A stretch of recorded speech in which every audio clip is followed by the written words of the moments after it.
हे बघा, जशी कोवळ्याशा उन्हात नागिन सळसळली. किती छान कोवळं ऊन आहे सकाळचं. आणि नाग आहे, लहान आहे, पिल्लू आहे, पण केवढं छान सळसळ सळसळ कसं झालंय बघू शकता. म्हणूनच मी स्टार्टिंगला गाणं म्हटलं.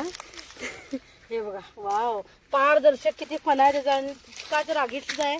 पकडताना सुद्धा मी जर याला रेस्क्यू केलंय, पकडताना सुद्धा असाच करत होता. म्हणजे असं नुसता चावायला येत होता. बघा किती छान सुंदर. छोटा, जेवढा छोटा आहे तेवढा म्हणजे आगाऊ आहे जरासा.